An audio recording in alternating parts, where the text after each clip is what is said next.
A young nurse is hired to change the diapers of a millionaire's son who is in a vegetative state. Everyone laughed at her, but a year later they were horrified by what happened. The imposing iron gates of the Harrison mansion slowly opened. As Sarah Matthews drove her modest sedan up the winding driveway, the autumn leaves scattered across the perfectly manicured lawn, creating a picturesque scene that belied the tension building in her chest. At 28, with 7 years of nursing experience under her belt, Sarah had handled countless challenging cases, but something about this one felt different. The job offer had come unexpectedly, a private nursing position with compensation. That exceeded anything she'd ever imagined. The catch: she would be caring for Alexander Harrison Jr., the 20-year-old son of one of the country's most prominent business magnates, who had been in a vegetative state for the past 18 months. As Sarah parked her car, she caught sight of her reflection in the rearview mirror and straightened her navy blue blazer. Her honey brown hair was neatly tied back, and her green eyes reflected a determination that had become her trademark in the medical field. She had researched everything she could about the case, but information was scarce, protected by the family's privacy and influence.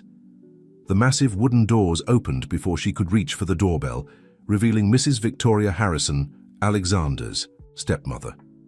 The woman's perfectly coiffed silver blonde hair and designer outfit exuded an air of sophistication that made Sarah instantly conscious of her own simple attire. "Ms. Matthews, I presume." Victoria's voice was as cold as her steel grey eyes. "You're 3 minutes early, please follow me." The interior of the mansion was a study in opulence, with soaring ceilings, crystal chandeliers, and artwork that probably cost more than Sarah's entire apartment building. Their footsteps echoed on the marble floors as Victoria led her through a maze of corridors, offering no conversation beyond necessary directions. Finally, they reached a large study where Richard Harrison, Alexander's father, stood gazing out a floor-to-ceiling window. At 50, he cut an impressive figure in his tailored suit, but Sarah immediately noticed the weariness in his shoulders and the grey threading through his dark hair. "Mr. Harrison," Sarah stepped forward, extending her hand. "Thank you for this opportunity." Richard turned, his handshake firm but brief. "Ms. Matthews, your references are impressive, particularly your work with coma patients at St. Mary's. However, I need to be clear. This position requires absolute discretion and dedication." "Of course, sir. I understand completely." Victoria interjected, her voice sharp. "What my husband means is that we've had difficulties with previous nurses. They either couldn't handle the demands of the position or became too emotionally involved." Sarah met Victoria's gaze steadily. "I assure you, I'm professionally trained to maintain appropriate boundaries while providing the highest level of care." "Yes, well," Victoria's lips curved in what might have been a smile. "We'll see about that. Alexander's condition requires round-the-clock attention. You'll be provided with living quarters in the East Wing near his suite. I've prepared a detailed schedule of his care requirements." Richard moved to his desk, picking up a thick folder. "Before we proceed, there's the matter of the non-disclosure agreement. Our legal team has prepared—" A sudden crash from upstairs interrupted him, followed by the sound of running footsteps. Victoria's face tightened with annoyance. "That would be Maria, Alexander's current nurse. She's leaving us today." Sarah watched as a middle-aged woman burst into the study, her uniform rumpled and her face streaked with tears. "I can't do this anymore. He needs more than just lying there like a vegetable. He needs real help, real therapy, not just basic care and diaper changes." Victoria stepped forward, her voice razor-sharp. "Maria, you're making a scene. We've already discussed this." "No, you discussed it. You decided." Maria turned to Richard, her voice pleading. "Mr. Harrison, please, if you'd just consider alternative therapies—" "That's enough," Victoria cut her off. "Security will escort you out." As Maria was led away, Sarah noticed Richard's hands trembling slightly as he set down the folder. The room fell into an uncomfortable silence, broken only by the distant ticking of an antique clock. "Well," Victoria smoothed her already perfect hair, "that was unfortunate. Now, Miss Matthews, Shall we discuss your duties? Sarah nodded, but her mind was racing. What had Maria meant about alternative therapies? Why had she been so upset? The mansion suddenly felt colder, its grandeur taking on an almost oppressive quality. First, Victoria continued, you should know that we maintain strict protocols regarding Alexander's care. Any deviation from these protocols will result in immediate termination. Is that clear? Yes, Mrs. Harrison. Sarah's response was professional, but inside her determination was growing. Something wasn't right here, and she intended to find out what it was. The door to Alexander's suite opened silently, revealing a room that looked more like a high-end hospital ward than a young man's bedroom. The space was immaculately clean, with medical equipment arranged precisely around a specialized bed. Large windows offered a view of the estate's sprawling gardens, but heavy curtains filtered the sunlight to a dim glow. Sarah's heart clenched as she saw Alexander for the first time.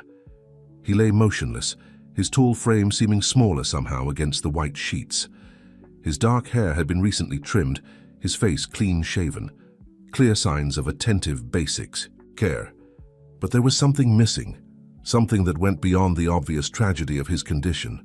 Alexander's vital signs are monitored constantly, Victoria explained, gesturing to the equipment. The data is transmitted directly to his medical team.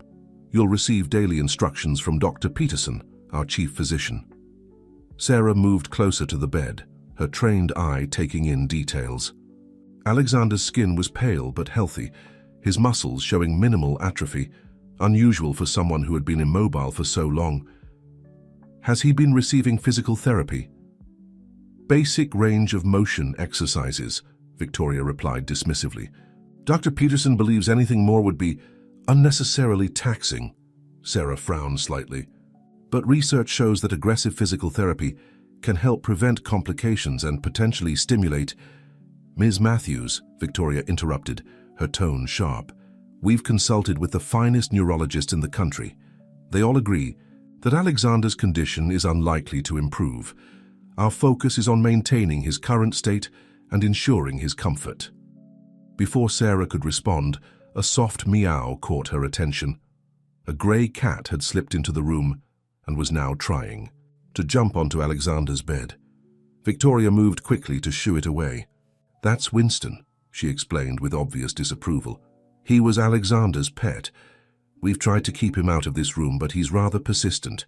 Please ensure the door remains closed at all times. Sarah watched the cat retreat, noting how it lingered in the doorway, its yellow eyes fixed on Alexander. Something about the animal's devotion touched her deeply. Now, Victoria continued, here's the daily schedule. Medications are administered at strict intervals. Bathing and changes occur 3 times daily. Meals are delivered via feeding tube, according to the nutritionist's specifications. Any questions? Sarah had dozens, but she chose her words carefully. I noticed some music therapy equipment in the corner. Has that been tried? A shadow crossed Victoria's face. A brief experiment. Dr. Peterson deemed it ineffective. I see. Sarah made a mental note to investigate further. And visitors? Does Alexander have friends who come to see him? That's not relevant to your duties, Victoria replied coldly. Your focus should be on maintaining his physical well-being, nothing more. As if on cue, Richard appeared in the doorway. He approached his son's bed slowly, his expression unreadable. For a moment he stood there looking down at Alexander's still form. Then, without a word, he reached out and adjusted the blanket slightly, his hands lingering for just a second too long. I have meetings for the rest of the day, he announced, his business persona sliding back into place. Ms. Matthews, the staff will show you to your quarters. You'll begin your duties tomorrow morning. After they left, Sarah remained in the room studying her new patient. Despite his unconscious state, there was something compelling about Alexander's face, a suggestion of the vibrant young man he must have been. On his bedside table, a single photograph caught her eye. A younger Alexander on horseback, his face split in a wide grin, trophy in hand. Winston the cat had crept back into the room and was now sitting at her feet, looking up expectantly. Sarah knelt down to scratch behind his ears. Well, Winston, she whispered, what's really going on in this house? And why do I get the feeling that everyone's given up except you?" The cat purred in response, and Sarah felt her resolve strengthen. Something about this case wasn't adding up. The state-of-the-art equipment combined with minimal therapy, the family's resistance to alternative treatments, the emotional outburst from the previous nurse, it all pointed to a deeper story. As she stood to leave, Sarah noticed something else. A small notebook partially hidden behind medical supplies on the bedside table. It looked old, well used, its corners worn smooth. She reached for it, but footsteps in the hallway made her pause. A member of the household staff appeared to show her to her quarters. Walking away from Alexander's room, Sarah's mind was already formulating plans. Tomorrow, she would begin her own assessment, regardless of the strict protocols. Because if there was even a chance of reaching Alexander, of bringing him back, she had to try. The question was, how much resistance would she face? And what secrets was this family so determined to keep buried? Sarah's first week at the Harrison mansion had been a careful dance of observation and compliance. On the surface, she followed Victoria's rigid protocols, but her trained eye caught details that others might have missed. The way Alexander's fingers sometimes twitched when Winston purred nearby, the slight change in his breathing pattern when classical music played in the distance, small signs that suggested more awareness than his charts indicated. One quiet afternoon, while performing her routine checks, Sarah discovered the notebook she'd noticed earlier had fallen behind the bedside table. Making sure she was alone, she retrieved it, her heart racing as she opened to the first page. The handwriting was bold and energetic, so different from Alexander's current state. April 15th, she read silently. Dad's at it again with his legacy talks. Harrison Industries this, Harrison Industries that. Sometimes I wonder if he sees me as a son or just his succession plan. At least the stables give me peace. Thunder understands me better than any human. The sound of heels clicking on marble made Sarah quickly hide the notebook in her uniform pocket. Victoria appeared in the doorway, accompanied by a tall man in an expensive suit. "Ms. Matthews, this is James Sterling, my brother, and the family's attorney," Victoria announced. "He'll be overseeing some changes to Alexander's care protocols." James Sterling's smile didn't reach his eyes as he shook Sarah's hand. "I've heard good things about your work this past week, though I understand you've made some suggestions about alternative treatments." Sarah maintained her professional composure. "Yes, Mr. Sterling. Recent studies show promising results with sensory stimulation and intensive physical therapy in cases similar to Alexander's." "Ah, yes." Sterling's tone was condescending. "However, as Alexander's legal guardian, I must prioritize treatments with proven track records. We wouldn't want to give the family false hope, would we?" "Legal guardian?" Sarah couldn't hide her surprise. "I thought Mr. Harrison—" "It's a temporary arrangement," Victoria interjected quickly.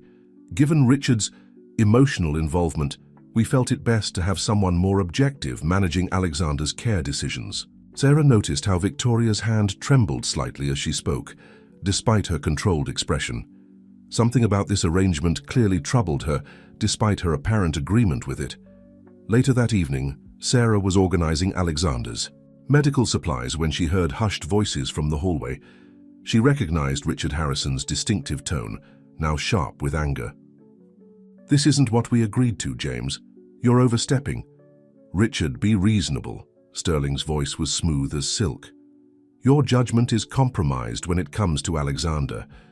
These experimental treatments you're considering, they're expensive and unreliable. As his guardian, I have to protect his interests." "His interests or yours?" Richard's voice cracked with emotion. "Ever since that day—" "We agreed never to discuss that." Victoria's voice joined the conversation, urgent and fearful. "Please, Richard, James knows what's best." Sarah held her breath, straining to hear more, but the voices moved away. She looked at Alexander's still form, questions multiplying in her mind. What had happened on that day? Why would a successful businessman like Richard Harrison give up control of his son's care? A soft touch against her ankle made her jump. Winston had appeared silently, as he often did during her evening shifts. The cat leaped gracefully onto Alexander's bed, settling into his usual spot near the young man's hand. Sarah noticed something. She hadn't before. Alexander's heart rate monitor showed a subtle but distinct change when Winston made contact. Making sure she was alone, Sarah pulled out her phone and began documenting the reading. She also retrieved the notebook, quickly photographing several pages before returning it to its hiding place. If she was going to help Alexander, she needed to understand what had happened to him. And somewhere in this maze of family politics and hidden agendas, she felt certain there were answers. That night in her quarters, Sarah reviewed her notes from the past week. The official accident report mentioned a fall at the family's country estate, but details were mysteriously vague.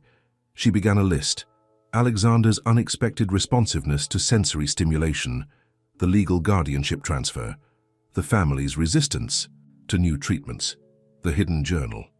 A soft knock at her door interrupted her thoughts. To her surprise, she found one of the older housekeepers, Eleanor, standing there with a troubled expression. "Miss Matthews," Elena whispered, glancing nervously down the hallway. "There's something you should know about the young master's accident, something I saw that day." Elena's revelation weighed heavily on Sarah's mind as she began her morning routine the next day. The housekeeper's words had painted a very different picture of the events leading up to Alexander's accident, one that involved a heated argument between Richard and Victoria, mysterious phone calls, and Alexander's increasingly erratic behavior in the weeks before the incident. "He wasn't himself," Eleanor had explained, her weathered hands twisting her apron. "Always checking his phone, staying out late at the stables. The night before, I heard him arguing with someone on the phone about documents, something about the company." Sarah moved through Alexander's room with practiced efficiency, her mind racing. According to his vital signs, he'd had a restless night, unusual for someone in his condition. As she adjusted his pillows, she noticed something that made her pause: a small scar at the base of his scalp, different from the injury marks documented in his medical files. "Good morning, Alexander," she said softly, maintaining her habit of speaking to him as if he could respond. "I brought something special today. Your father mentioned you used to play piano, so I thought—" She pulled out her tablet and placed it nearby, starting a classical piano piece, Beethoven's Moonlight Sonata. Victoria had forbidden music therapy, but Sarah had noticed Alexander's subtle responses to background music during her care routines. "Miss Matthews," James Sterling's voice from the doorway made her jump. "I don't recall approving music as part of Alexander's treatment plan." Sarah turned to face him, maintaining her professional demeanor. "Mr. Sterling, music therapy has been shown to stimulate brain activity in patients with similar conditions. I was just overstepping your authority," he completed smoothly, moving into the room. His expensive suit seemed out of place among the medical equipment. "I've been reviewing your activities this past week. You seem to have difficulty following established protocols." Before Sarah could respond, a commotion erupted in the hallway. Richard Harrison burst in, looking agitated, with Victoria close behind. "James, we need to talk," Richard demanded. "The board meeting. They're questioning Alexander's trust fund management." Sterling's face hardened. "This isn't the time or place, Richard. Perhaps we should discuss this in my office." "No," Richard's voice rose. "No more closed-door meetings. I want answers about where the rehabilitation funds have been going, the investments you recommended." "Richard, please," Victoria interceded, placing a hand on her husband's arm. "You're upsetting Alexander." His readings. Indeed, the monitors showed increased activity. Sarah watched the numbers climb, her medical training kicking in. But something else caught her attention. Alexander's right hand had twitched, his fingers curling slightly. "Mr. Harrison," she interrupted the tense scene, "look at his hand." They all turned to stare at Alexander's fingers, which moved again, ever so slightly. Victoria gasped while Sterling's face darkened. "A common involuntary response," Sterling dismissed quickly. "Dr. Peterson has documented similar occurrences. Ms. Matthews, please don't encourage unrealistic hopes." But Sarah had seen something in Richard's expression, a flash of the father beneath the businessman. She pressed on carefully. "Sir, with your permission, I'd like to try a simple response test. Nothing invasive, just—" Absolutely not. Sterling cut in. Any changes to Alexander's care plan must go through proper channels. Richard, we need to address the board's concerns immediately. Victoria, please ensure Ms. Matthews understands her boundaries. As the men left, Sarah noticed Victoria lingering, her eyes fixed on Alexander's hand. The woman's carefully maintained facade seemed to crack slightly. He used to play this piece, Victoria whispered almost to herself. Not well, he preferred faster music, but on quiet evenings sometimes. She caught herself, straightening her shoulders. The music stops now, Miss Matthews, and I suggest you focus on your assigned duties if you wish to remain employed. Alone with Alexander again, Sarah carefully documented the hand movement and vital sign changes in her private notes. The incident had confirmed her suspicions. There was more going on than simple family dynamics. The rehabilitation funds, Sterling's tight control, the hidden scar, and now this response. Winston appeared at his usual time, jumping onto the bed with familiar grace. This time Sarah was ready. She positioned her phone discreetly, recording as the cat settled near Alexander's hand. The fingers twitched again, more deliberately this time. "Well, Alexander," she whispered, making sure no one was within earshot, "I think it's time we try something different. Your old friend Elena told me about the stables, about Thunder. Tomorrow, we're going to break a few rules." She didn't know if Alexander could hear her, but for a moment, she could have sworn his heart rate changed in response to the horse's name. Sarah smiled, her determination growing stronger. Somewhere beneath the surface of this family's carefully constructed narrative lay the truth about Alexander's condition, and she was going to find it no matter the cost. Dawn had barely broken when Sarah began implementing her plan. She'd spent days studying the mansion's routines, noting the brief window between staff shifts when the grounds were least monitored. Victoria wouldn't arrive for her morning inspection for another 2 hours, and Sterling was due in court for the day. With careful precision, Sarah prepared Alexander for transport in his specialized wheelchair. She'd already secretly modified it, with additional support and monitoring equipment, drawing on her experience with similar cases at St. Mary's. The morning air was crisp as she navigated the chair down the service ramp she'd discovered during her explorations. "Trust me, Alexander," she whispered, checking his vitals on the portable monitor. "Sometimes the best therapy isn't found in medical textbooks." The stables lay at the far end of the estate, a magnificent structure that spoke of the Harrisons' equestrian heritage. Elena had told her that Thunder, Alexander's horse, was still kept there, though no one had ridden him since the accident. As they approached, an elderly stableman emerged, his weathered face breaking into a surprised smile. "Master Alexander," his voice cracked with emotion, "I knew you'd come back someday." "Mr. Collins?" Sarah recognized him from Elena's description. "I'm Sarah Matthews, Alexander's nurse. Elena mentioned you might be willing to help us." The old man's eyes welled up as he moved closer to Alexander's chair. "Every day I've kept Thunder ready, just in case. That horse, he knows something's wrong. Won't let anyone else ride him." Inside the stable, the air was warm and heavy with the scent of hay and leather. Sarah carefully positioned Alexander's chair near Thunder's stall. The magnificent bay stallion approached cautiously, his ears pricked forward with interest. "Easy now," Collins murmured, leading the horse closer. "Look who's here, old friend." Thunder stretched his neck forward, nostrils flaring as he caught Alexander's scent. Then, to Sarah's amazement, the horse gently lowered his head until his muzzle was inches from Alexander's hand. The monitors began showing changes, subtle at first, then more pronounced. Alexander's breathing pattern shifted, his heart rate increasing slightly. And there, a definite finger movement, more coordinated than the previous twitches. "The day of the accident," Collins said quietly, watching the interaction. "Thunder came back alone, agitated. I'd never seen him like that. When they found Alexander at the far paddock, well, the story never sat right with me." Sarah pulled out her phone, documenting the vital sign changes.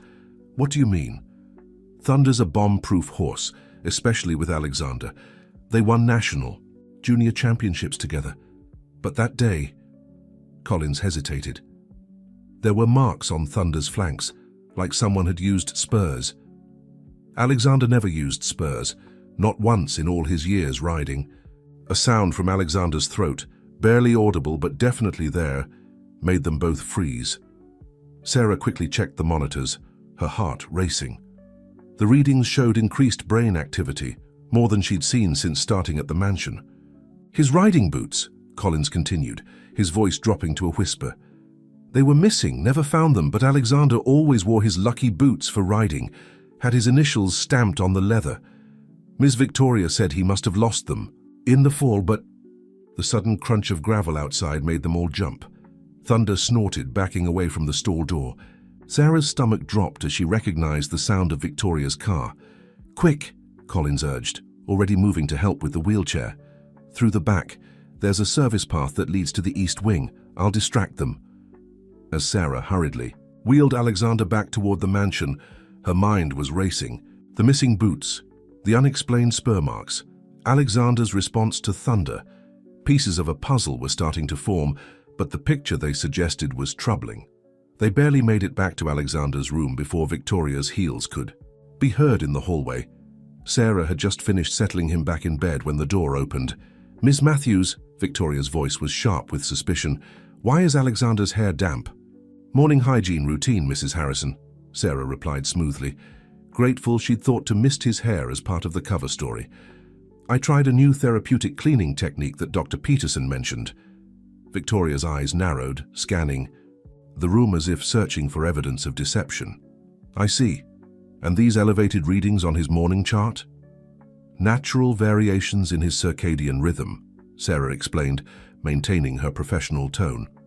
"Actually, I've been meaning to discuss some patterns I've noticed in his morning responses." But Victoria had moved to the window, staring out at the grounds. Her perfectly manicured hand touched the glass briefly. "You know, Miss Matthews, curiosity can be a dangerous thing in this house, especially when it leads to unauthorized explorations." The threat in her voice was unmistakable.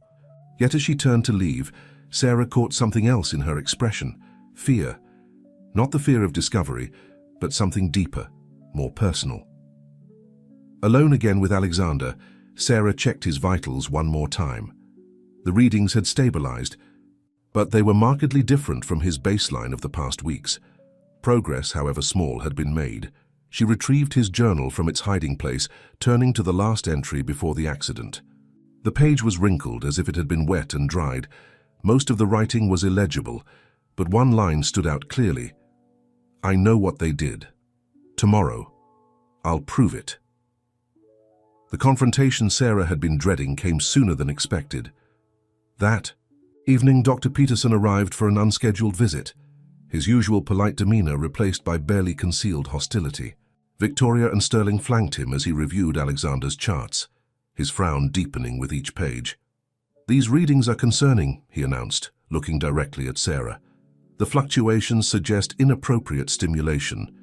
Mrs. Harrison tells me you've been experimenting with unauthorized treatments." Sarah stood her ground. "I've been following standard care protocols, Dr. Peterson, but I've also been documenting Alexander's responses to environmental stimuli. His reactions suggest a level of awareness that..." "Ms. Matthews," Sterling cut in smoothly, "your enthusiasm is admirable, but potentially dangerous. Dr. Peterson and I have discussed the situation, and we feel it's best to implement some changes." He produced a document from his briefcase. "We're bringing in a specialist from the Sterling Medical Group to oversee Alexander's care. You'll be reassigned to basic nursing duties only." "The Sterling Medical Group?" Sarah kept her voice steady despite her growing alarm. "Your own company, Mr. Sterling? Isn't that a conflict of interest?" The temperature in the room seemed to drop several degrees. Victoria shifted uncomfortably, but Sterling's smile never wavered. "My medical facilities have an excellent reputation, Ms. Matthews. Furthermore, as Alexander's legal guardian, I have sole discretion over his care decisions." A noise from the doorway made them all turn. Richard Harrison stood there, his face ashen. "James, you promised no major changes without consulting me." "Richard," Sterling's tone was patronizing, "we've discussed this. Your emotional involvement makes it difficult for you to make objective decisions. The board agrees that..." "The board?" Richard's voice rose. "Since when does the board have any say in my son's medical care?" Sarah watched the interplay carefully. noting how Victoria seemed to shrink into herself, her hands clasped tightly together. Something about her reaction didn't fit with the imperious woman who'd first hired Sarah. "Perhaps," Sarah interjected, carefully, "we should consider Alexander's own wishes. His journal entries suggest he was very interested in alternative therapies before the accident." The effect was immediate. Victoria's head snapped up, her face draining of color. Sterling took a step forward, his composure cracking for the first time. "Journal? What journal?" But Richard was already moving to Alexander's bedside table, pulling open drawers. "Alexander kept a journal? Why wasn't I told about this?" "It's nothing," Victoria said quickly, too quickly. "Just teenage ramblings. We put it away with his other things after... A sudden beeping from the monitors interrupted the tension. Alexander's readings were spiking again, more dramatically than before. Sarah moved to check his vitals, her professional training taking over. "Everyone needs to leave," she announced firmly. "This level of stress isn't good for him." To her surprise, it was Dr. Peterson who backed her up. "She's right. We should continue this discussion elsewhere." Was it Sarah's imagination, or did he seem almost relieved for the interruption? As the others filed out, Victoria lingered. For a moment, she stood by Alexander's bed, her carefully maintained facade crumbling slightly. "I never meant..." she whispered, then caught herself. "Ms. Matthews, whatever you think you know..." "Mrs. Harrison," Sarah replied quietly, "I think there's a lot that everyone in this house needs to say out loud. For Alexander's sake." Left alone with her patient, Sarah checked his readings again. The spikes were subsiding, but something had definitely triggered them. She pulled out the journal, studying the last entry again. The wrinkled pages, the missing boots, Thunder's reaction, Sterling's control over the family's medical and financial decisions. It all pointed to something much bigger than a simple riding accident. A soft knock made her jump. Eleanor stood in the doorway, clutching something wrapped in old towels. "Miss Matthews," the housekeeper whispered, "I found these in the back of Miss Victoria's closet while cleaning." She carefully unwrapped the bundle, revealing a pair of worn riding boots. The initials AH were clearly visible on the leather, along with something else, dark stains that might have been mud or... "The thing is," Elena continued, her voice trembling, "I was there that morning. I heard Mr. Sterling and Ms. Victoria arguing about company documents, something about proof and shareholders. Then Alexander came in saying he was going riding, but the look on Miss Victoria's face when she saw him, I've never forgotten it." Sarah took the boots carefully, her mind racing. "Eleanor, we need to find Richard Harrison now, and we need to make sure Sterling doesn't know we have these." The old housekeeper nodded, but her expression was fearful. "Be careful, Miss Matthews.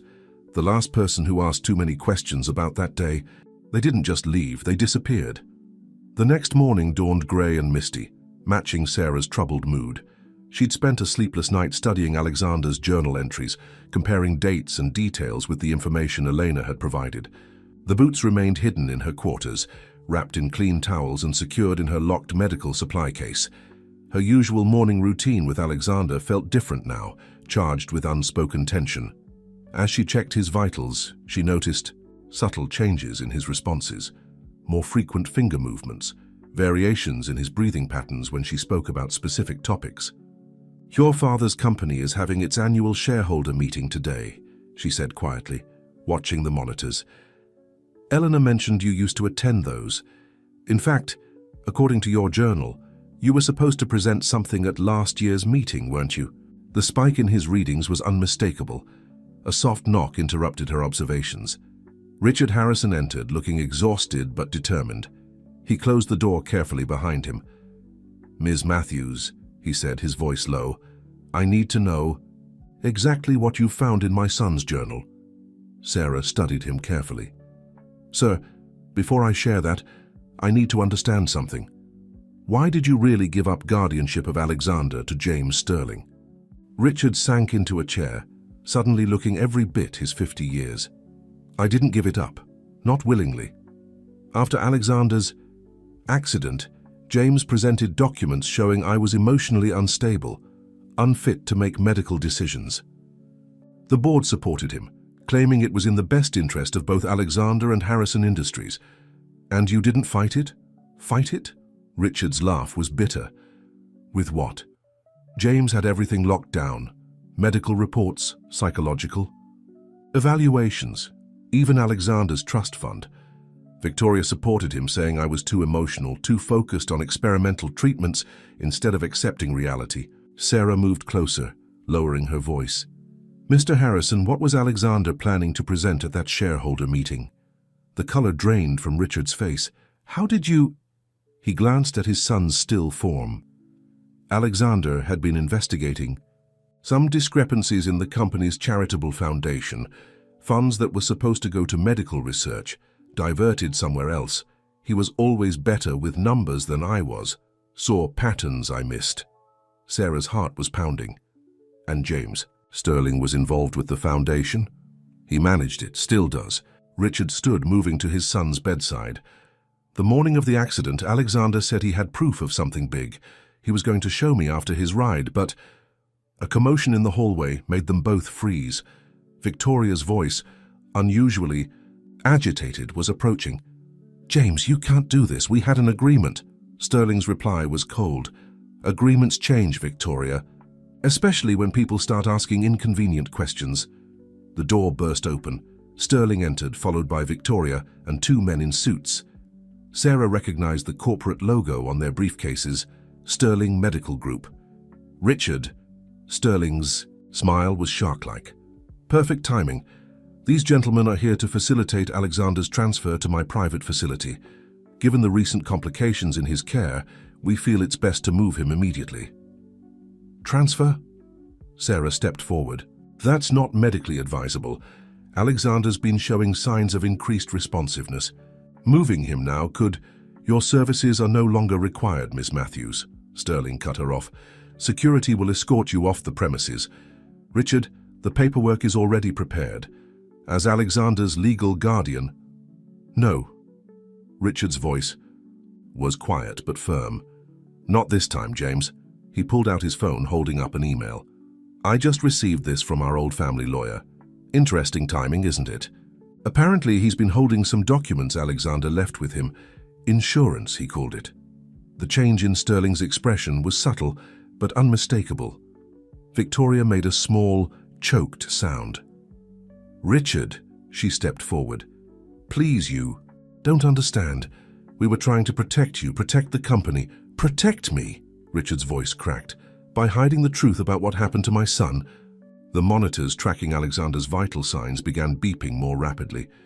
Sarah moved to check them, her medical training warring with her desire to hear more. What she saw made her gasp. Mr. Harrison, she called out urgently, look at this. They all turned to the bed. Alexander's right hand was moving, his fingers curling into a definite, purposeful gesture. One by one, his fingers folded, except for his index finger, which remained pointed directly at Sterling. The silence in the room was deafening. Sterling's composed facade finally cracked, showing a flash of real fear. Victoria pressed a hand to her mouth, tears streaming down her face. Well, a new voice spoke from the doorway, making everyone turn. Dr. Peterson stood there, holding a thick file. I believe it's time we all had an honest discussion about what really happened that day. Starting with these medical reports, the real ones, not the versions Mr. Sterling had me submit. Dr. Peterson's revelation sent shockwaves through the room. He moved deliberately to Alexander's bedside, placing the file on the table with careful precision. Sarah noticed his hands were shaking slightly. I've carried this guilt for too long, he said, looking directly at Richard. Your son didn't just fall from his horse that day. His initial injuries were consistent with a confrontation. Defensive wounds on his arms, bruising patterns that suggested he was trying to protect himself. Victoria let out a small sob. Please don't. The truth, Victoria. Richard's voice was steel. All of it. Now. Sterling moved toward the door, but the two men from his medical group surprisingly blocked his path. One of them spoke quietly into a phone. Yes, sir. We have confirmation. Protocol 7 is in effect. You really think you can control this? Sterling's composure was cracking. Everything I did was for the company's benefit. The foundation funds, the experimental research, it would have revolutionized medical treatment. Alexander didn't understand the bigger picture. The bigger picture. Sarah couldn't stay silent any longer. She pulled the riding boots from her medical bag. Like these. Eleanor found them hidden in Mrs. Harrison's closet. The lab can probably still find traces of what happened that day. Victoria crumpled into a chair. I never meant for him to get hurt. James said he just needed time to convince Alexander to stay quiet about the foundation. When I saw him heading to the stables that morning with those documents, you followed him, Richard finished, his voice hollow. Both of you. Dr. Peterson picked up the narrative, his professional demeanor wavering. They brought him in through the service entrance. The official story was already prepared. A riding accident, a traumatic brain injury. I was told my cooperation would ensure continued funding for my research program. I convinced myself it was for the greater good. Sarah watched Alexander's monitors carefully as the truth unfolded. His readings showed heightened activity, suggesting he was aware of the revelations happening around him. The foundation money, Richard turned to Sterling, where did it really go? Classified research. Sterling's laugh was borderline hysterical. Experimental treatments that could have made us billions. Alexander found the offshore accounts, traced the test subjects. He was going to ruin everything with his naive idealism about ethics and transparency. The corporate representatives moved further into the room, their posture subtly threatening. The one on the phone spoke again. Sir, the board members are assembled. They're waiting for your signal. Richard straightened, suddenly looking more like the powerful businessman he was. Those aren't Sterling Medical Group employees, James. They're from the company's internal security team. I called an emergency board meeting this morning. They've been watching this whole time through their phones. Sterling's face went ash-gray. You can't... I have controlling interest. Not anymore. Richard held up his phone again. Alexander's documents. They prove you've been embezzling from the foundation for years. The board has already voted to remove you. Victoria's signed statement about what really happened that day is just the final nail. Victoria stood shakily. I've already told them everything, James. What you threatened to do if I didn't help you cover it up. What really happened at the stables, I can't live with it anymore. A sudden movement from the bed drew everyone's attention. Alexander's hand was moving again, more purposefully than before. Sarah rushed to his side, her medical training kicking in as she noticed other subtle changes. Eye movement behind. Closed lids, increased muscle tension. He's fighting to wake up, she announced, quickly adjusting his monitors. The emotional stimulus of hearing the truth. Mr. Harrison, I need everyone to clear the room except you and Dr. Peterson. As security led Sterling away, his facade finally shattered completely. You don't understand the research we were doing, the breakthroughs we were close to. Sometimes progress requires sacrifice. Victoria paused at the door, looking back at Alexander with tears streaming down her face. I'm so sorry, she whispered. I was a coward. I chose the wrong side. I just hope someday... But whatever she hoped remained unsaid as Dr. Peterson ushered her out. The door closed, leaving Sarah, Richard, and Dr. Peterson alone with Alexander, whose vital signs continued to show increasing signs of consciousness. The next few hours are critical, Sarah explained, already preparing emergency response equipment. The psychological impact of processing these revelations could be the catalyst his mind has been waiting for. But we need to be careful. Too much stimulus could overwhelm him. Richard took his son's hand, his own composure finally breaking. I'm here, son. I should have seen what was happening, should have protected you, but I'm here now and I'm not going anywhere. Dr. Peterson moved to help Sarah with the medical preparations, his professional mask back in place, but his eyes showing deep emotion. I'll contact the specialists I originally recommended, the ones Sterling blocked. We'll need their expertise. For what comes next? Sarah checked Alexander's responses again, hope rising in her chest. Sometimes healing started with truth, no matter how painful, and as the morning sun finally broke through the mist outside, she saw Alexander's eyelids flutter, just slightly but unmistakably, for the first time since she'd arrived at the mansion. The next 48 hours in the Harrison mansion were a delicate dance between hope and caution. Sarah barely left Alexander's side, monitoring every slight change in his condition. The team of specialists Dr. Peterson had called in arrived. Within hours, neurologists, physical therapists, and cognitive rehabilitation experts who had been kept away by Sterling's interference. His brain activity patterns are remarkably strong, Dr. Amanda Chen, a leading neurologist in consciousness recovery, explained as she reviewed Alexander's latest scans. It's as if his mind has been fighting to surface for months, but something was holding him back. The emotional trigger of hearing the truth might have been the key his brain needed. Sarah watched as the specialists worked with Alexander, their expertise confirming what she'd suspected all along. His responses were becoming more consistent, finger movements, eye fluttering, changes in breathing patterns when spoken to. But it was the moment Winston jumped onto the bed, against all hospital protocols, that truly demonstrated his growing awareness. "Look at his hand," Sarah pointed out to Richard, who hadn't left the room except when the medical team required. "Say it." Alexander's fingers had moved deliberately toward the cat's fur, not just twitching but actually seeking contact. Richard's eyes filled with tears. He always said that cat understood him better than anyone. I should have noticed when Winston kept trying to get into his room, should have noticed so many things. The mansion itself was transforming. Security teams swept through Sterling's office and Victoria's private rooms, uncovering more evidence of the Foundation's misused funds. Victoria, under house arrest in the East Wing, had provided a full statement to the authorities about her role in the cover-up. She revealed how Sterling had manipulated her own guilty secrets to ensure her compliance, threatening to expose financial irregularities from her past that would have affected her custody agreement with her children from a previous marriage. Elena and Collins became regular visitors to Alexander's room, sharing stories and memories that seemed to generate responses from their patient. Collins brought in recordings of Thunder's neighing, and the medical team noted significant brain activity increases when Alexander heard his horse. The brain creates strong emotional connections to sensory memories, Dr. Chen explained. Every familiar sound, smell, or touch could help rebuild neural pathways that have been suppressed.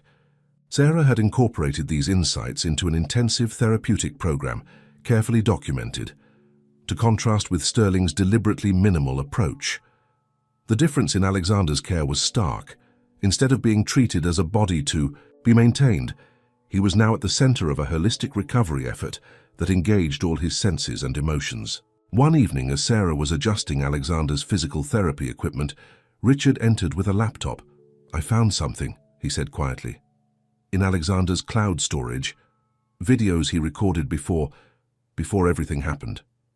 Sarah helped, positioned the computer where Alexander could hear it clearly. The video started playing, showing a younger, vibrant Alexander sitting at a desk. "Dad, if you're watching this, then something's happened to me." The recorded Alexander spoke clearly and confidently. "I've stored all the Foundation documents, securely. The offshore accounts, the unauthorized experiments, everything Sterling's been hiding. But that's not why I made this video." Richard's hands trembled as his son's voice continued. "I need you to know that I understand now. All those years you pushed me to learn the business, to be worthy of the Harrison name. It wasn't about the money or the legacy. It was about responsibility, about using our resources to help people, not exploit them. Sterling's betrayed that principle, and I can't stand by and watch." The monitors showed Alexander's heart rate increasing as he heard his own voice. "I'm meeting Sterling tomorrow. He doesn't know what I've found yet, but I'm taking precautions. If anything happens, to me Elena knows where to find the backup files. And Dad, I'm sorry if I ever made you think I didn't appreciate everything you taught me. I do, that's why I have to do this." The video ended, and the room fell silent except for the steady beeping of monitors. Then, a new sound, faint but distinct. A moan from Alexander's throat, his first voluntary vocalization since the accident. Sarah rushed to his side, professional training warring with excitement. "Alexander, can you hear us?" His eyelids fluttered more strongly than before, and his fingers moved against his father's hand. Richard leaned closer, hope and fear warring in his expression. Son. The next few moments seemed to stretch into eternity. Then, slowly but unmistakably, Alexander's eyes opened. They were unfocused at first, but as Sarah adjusted the bed's position and the room's lighting, his gaze began to track movement. "Take it easy," Sarah cautioned, already documenting his responses. "This is just the beginning. The road ahead will be long and challenging." But as she watched Alexander's eyes find his father's face, saw the faint but definite attempt at a smile, she knew that the greatest obstacle had been overcome.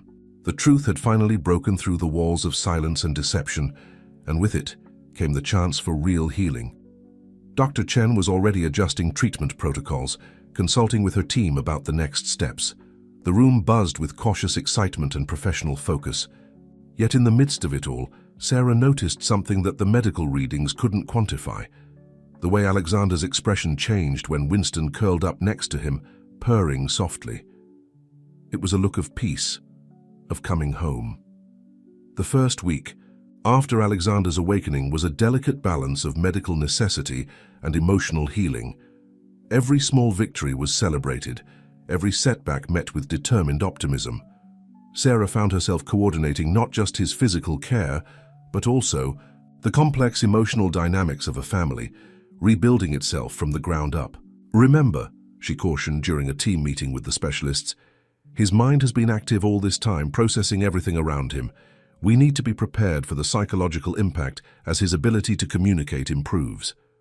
Dr.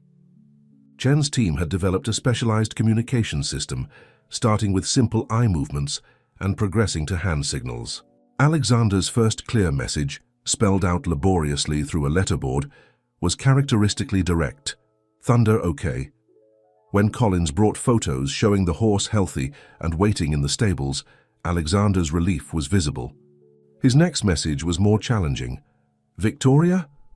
Richard, who had been managing both the company crisis and Alexander's care, hesitated before responding.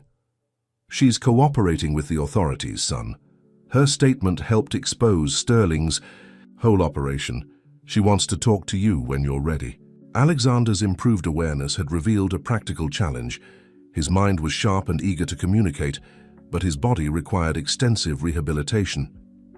Sarah worked with the physical therapy team to develop a program that would rebuild his strength without overwhelming his recovering systems. "Patience," she reminded him, during a particularly frustrating session when his hands wouldn't cooperate with the fine motor exercises. "Your body needs time to remember." Alexander's response was to give her a look that clearly conveyed his frustration, followed by a deliberate eye roll that made everyone in the room laugh. His sense of humor, it seemed, had survived intact. The media attention was carefully managed, with Richard issuing a brief statement about Alexander's improving condition and the ongoing corporate investigation. Sterling's arrest had made headlines, but the family maintained privacy around Alexander's recovery process. One morning, Sarah arrived for her shift to find Alexander already awake, working with determination on his speech exercises. His voice was still weak, but his first clearly spoken word, "Dad," had brought tears to everyone's eyes the day before. "You're pushing yourself too hard," she admonished gently, checking his vitals. "Time lost," he managed to articulate, each word a victory of will over weakness. "Need truth." Sarah understood. The medical team had warned about potential memory gaps around the actual incident, but Alexander's journal and video had proven his mind was very much aware of the events leading up to it. Now he wanted to fill in the blanks. Elena brought in his old journal, along with a laptop containing his recovered files. Working with the speech therapist, Alexander began the painstaking process of sharing his story.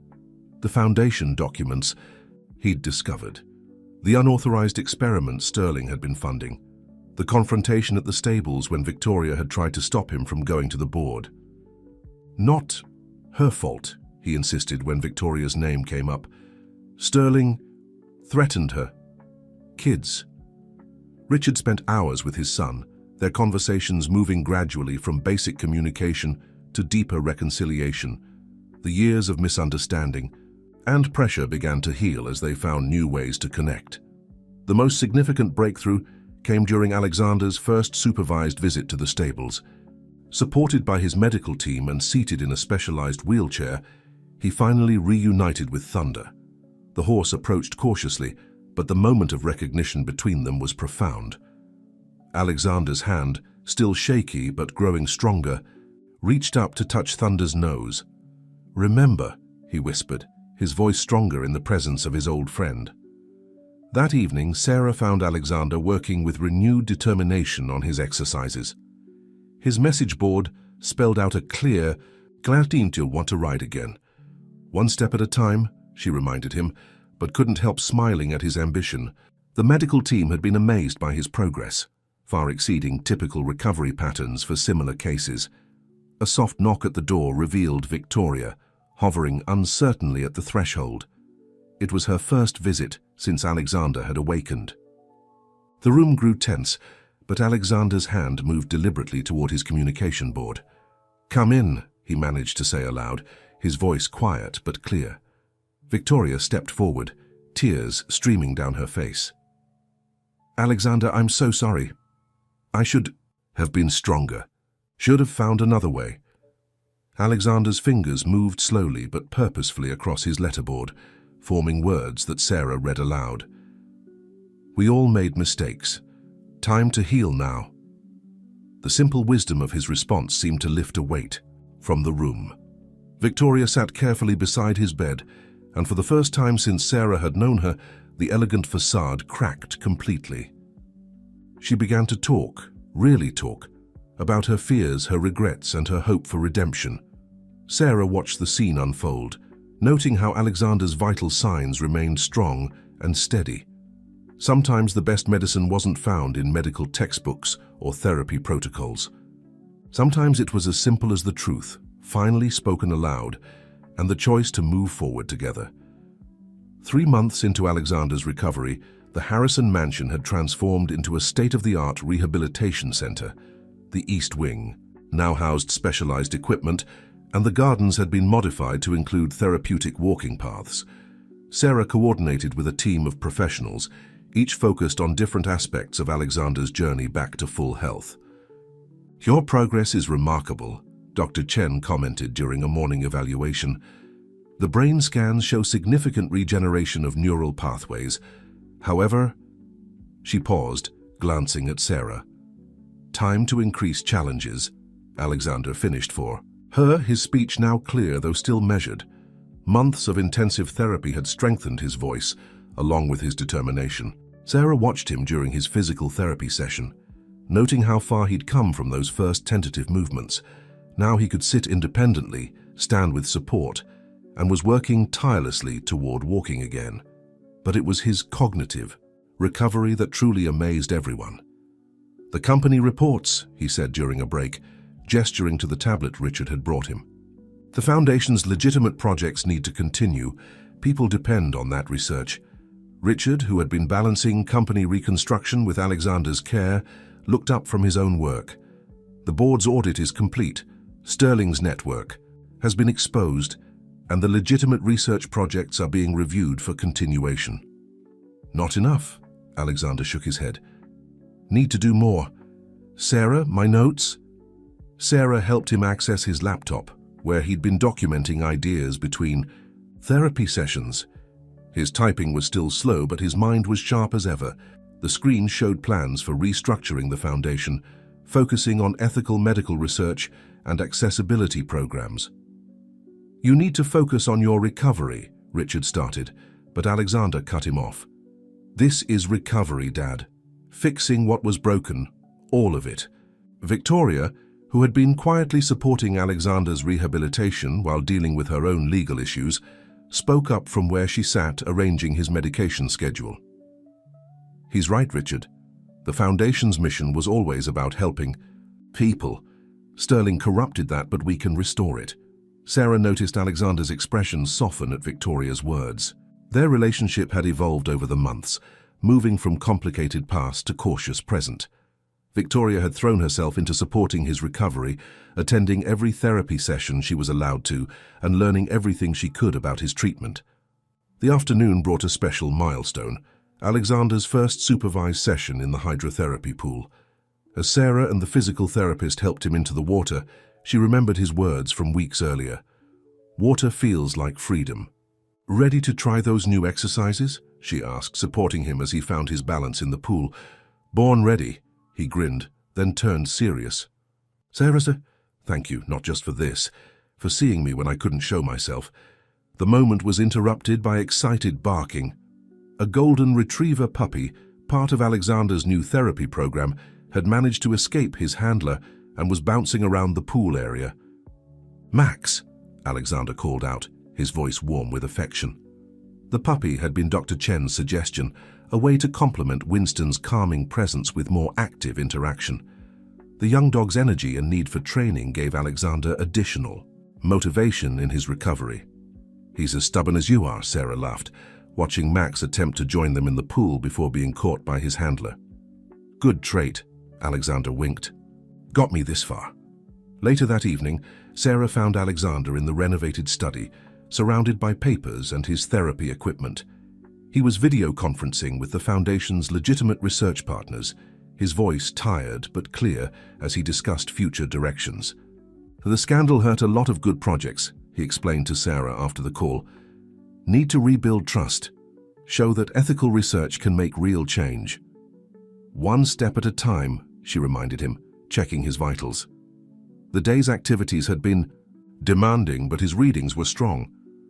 "Speaking of steps," he gestured to his wheelchair, then to the parallel bars that had been installed in the room. "One more try?" Sarah assessed his condition carefully. He'd already completed his scheduled therapy for the day, but his determination was one of his greatest strengths when properly channeled. 3 minutes only," she agreed, moving to spot him, "and we stop at the first sign of fatigue." Alexander's face set in concentration as he gripped the bars. His arms trembled slightly with effort, but his movements were more coordinated than even a week ago. Each small movement represented hours of therapy, determination, and the support of everyone around him. "You know," he said between controlled breaths, taking a small step forward, "been thinking about the future. All those people Sterling's actions hurt. They deserve better. We could help them." Sarah steadied him as he took another step. "One challenge at a time, remember?" "Life's full of challenges," he countered, managing a third step before needing to rest. "Trick is finding the right people to face them with." As if on cue, Richard appeared in the doorway, returning from a late board meeting. He froze, watching his son standing at the parallel bars. The papers he was holding slipped forgotten from his hands. "Dad," Alexander called out, his voice strong despite his fatigue. "Want to help spot me? Taking some big steps here." The metaphor wasn't lost on any of them, as Richard moved to stand opposite Sarah, supporting his son from the other side. Alexander took another step forward, toward whatever future they would now build together. 6 months into Alexander's recovery, the Harrison estate buzzed with an energy that seemed to mirror its residents' growing strength. The rehabilitation wing had become a model facility, attracting attention from medical professionals interested in its innovative approach to recovery. Sarah found herself not just coordinating Alexander's care, but also documenting their methods for potential implementation elsewhere. "The combination of traditional and alternative therapies is key," she explained to a visiting medical team. "But the most important factor is treating the whole person, not just the condition." Alexander, now able to walk short distances with a walker, had thrown himself into both his physical recovery and the Foundation's reformation. The study had been converted into a combination therapy space and office, where he could transition smoothly between rehabilitation exercises and Foundation work. "Look at this," he called to Sarah one morning, his voice strong and clear. His speech therapy had progressed to the point where he only occasionally needed to pause to find words. "New research proposal from Dr. Chen's team, integrating our recovery protocols into standard rehabilitation programs." Sarah reviewed the documents, noting how their experience with Alexander had influenced the proposed methodology. "You're going to change a lot of lives with this." "We already are." He smiled, nodding toward the window. Outside, the first group of patients was arriving for the pilot program he'd initiated, offering advanced rehabilitation services to those who couldn't afford private care. Victoria had surprised everyone by becoming one of the program's strongest advocates. She'd transformed her guilt into purpose, using her organizational skills and social connections to secure funding and support. Currently, she was showing a young patient's family around the grounds, her natural elegance now softened by genuine warmth. "She's found her calling," Alexander observed, watching his stepmother interact with the family. "Never seen her so real." The sound of hooves on gravel drew their attention. Collins was leading Thunder around the newly installed therapeutic riding arena, where Alexander had recently begun limited riding therapy sessions. The horse's careful movements with novice riders showed an almost intuitive understanding of their needs. "Ready for your session?" Sarah asked, checking his vitals out of habit. His readings had been consistently strong, but she maintained careful monitoring of his activity levels. "Actually," Alexander's eyes twinkled with familiar determination, "I want to try something new today." He led the way to the arena, his walker forgotten in favor of the cane he now used for shorter distances. Sarah walked beside him, alert, but no longer needing to hover quite so closely. His balance had improved significantly, and his confidence had grown with his strength. "Collins," he called out, "bring Thunder over." The old stableman's face lit up as he led the horse to them. Thunder's ears pricked forward in recognition, and he lowered his head to Alexander's shoulder in what had become their usual greeting. "Think it's time," Alexander said quietly, running his hand along Thunder's neck. "Sarah, would you and Collins help me up, just to sit for a few minutes?" Sarah exchanged glances with Collins, both of them assessing Alexander's condition. His physical therapy had been progressing well, but actual riding hadn't been scheduled to begin for another few weeks. "5 minutes only," she agreed finally, "and we use the mounting ramp." Richard arrived just as they were helping Alexander settle into the saddle. He stopped at the arena fence, his expression a mix of pride and reflexive concern. Victoria joined him, followed by Max the therapy dog, who sat obediently watching the proceedings. Alexander's face glowed with quiet joy as he adjusted to the familiar feel of being on horseback. Thunder stood perfectly still, as if understanding the importance of the moment. For a few precious minutes, horse and rider were reunited, rebuilding a bond that not even tragedy had broken. "You know," Alexander said thoughtfully as they helped him dismount later, "everyone keeps talking about my recovery like it's some kind of miracle, but that's not quite right." "Oh?" Sarah steadied him as he regained his balance on the ground. "The real miracle," he continued, his voice warm with emotion, "is how this whole experience has healed more than just me. Look around." Sarah followed his gaze. Richard and Victoria were walking the grounds together, discussing plans for expanding the rehabilitation program. Collins was showing another patient's family how to groom a therapy pony. Through the windows of the mansion, they could see Dr. Chen's team setting up for afternoon sessions. "The foundation's doing real good now," Alexander went on. "Dad and Victoria are working together instead of just existing in the same space. Even this place, it's not just a mansion anymore. It's becoming something that matters." Max bounded over, offering his support as Alexander began the walk back to the house. Sarah watched him move, remembering the still form she'd first encountered in that sterile bedroom. His progress wasn't just physical. He'd grown into someone who could take a tragedy and transform it into purpose. "You know what the best part is?" he asked, pausing to catch his breath near the garden. "Everyone thought I was trapped in silence, but you heard me anyway. And now," he gestured to the activity around them, "now we're helping others find their voices too." A group of rehabilitation patients was gathering for their afternoon therapy session, their faces showing varying degrees of determination and hope.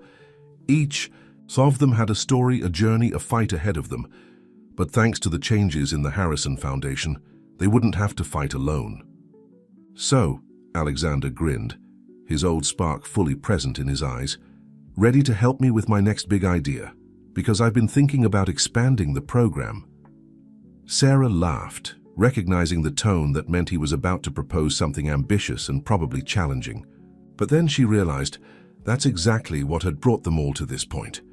The willingness to believe in possibilities, even when they seemed impossible. 1 year after Alexander's awakening, the Harrison estate had become unrecognizable from its former self. The once imposing gates now welcomed a steady stream of patients and their families, while the gardens bloomed with therapeutic plants and accessible pathways. Sarah, now the facility's chief of rehabilitation services, watched the transformation with a sense of pride and purpose. The board approved the expansion plans, Alexander announced during their morning meeting. He moved around the conference room with growing confidence, using a sleek carbon fiber cane more for balance than support. We're breaking ground on the new wing next month. The rehabilitation center's success had exceeded everyone's expectations.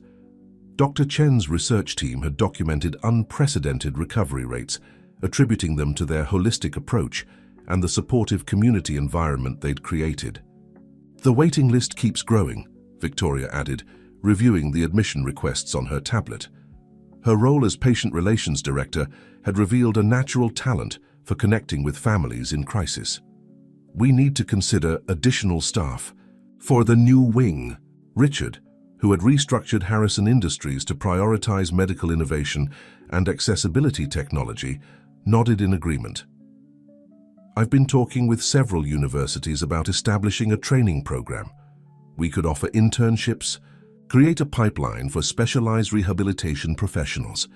Sarah smiled, remembering the tense family dynamic she'd first encountered. Now they worked together seamlessly, each contributing their strengths to a shared vision. Even the mansion's staff had evolved, with Eleanor heading up a support program for caregivers and Collins developing an expanded equine therapy curriculum. There's something else, Alexander said, his expression turning serious.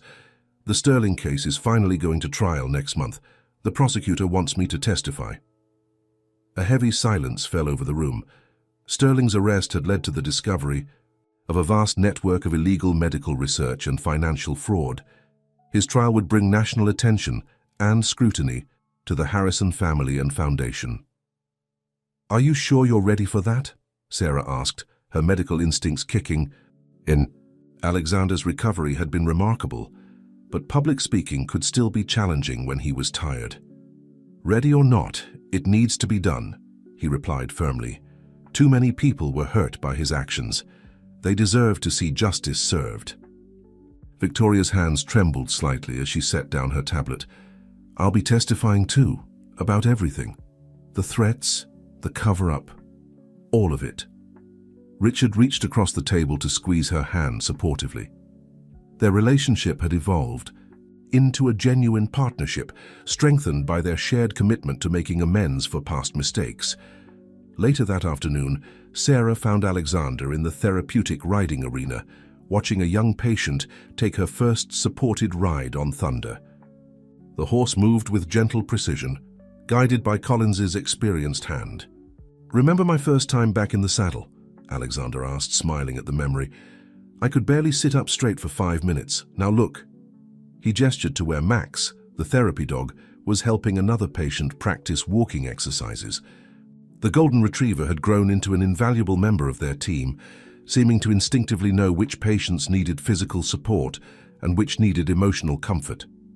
We're making a difference, Sarah agreed, checking his schedule for the afternoon. The Foundation's approach is being adopted by rehabilitation centers across the country. It's more than that, Alexander said thoughtfully.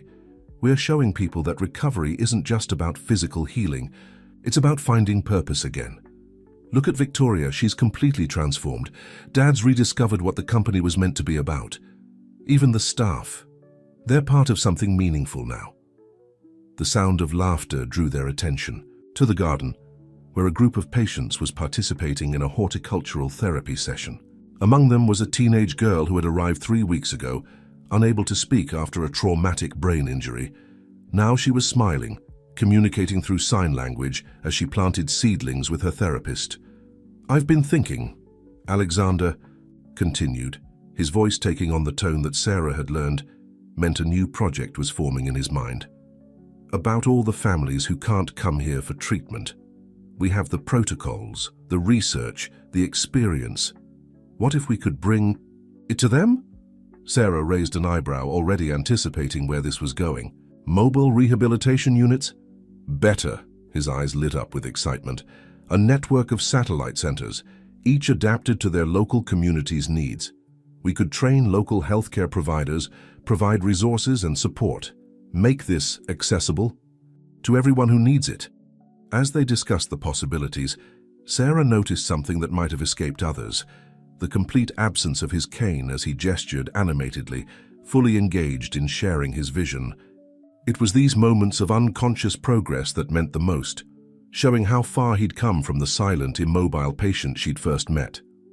Of course, he added with a grin, we'll need an experienced director to oversee the program development, someone who knows how to see potential even when others have given up. Sarah laughed, recognizing the job offer for what it was. Are you trying to promote me, Mr. Harrison?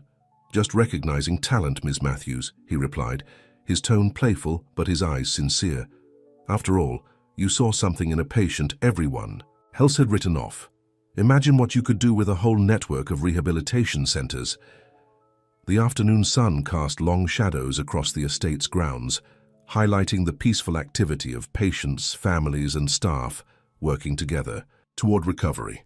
It was a far cry from the oppressive silence Sarah had first encountered, and a powerful testament to what could be achieved when healing became a community effort.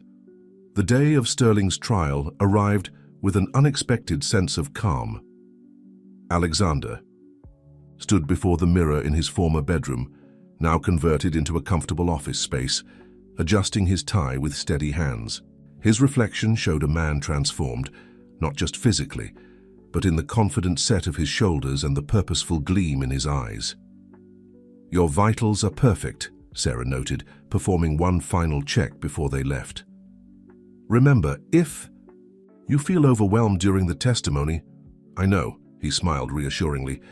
Take a breath, focus on the facts, and remember why we're there. But I won't be overwhelmed, not anymore.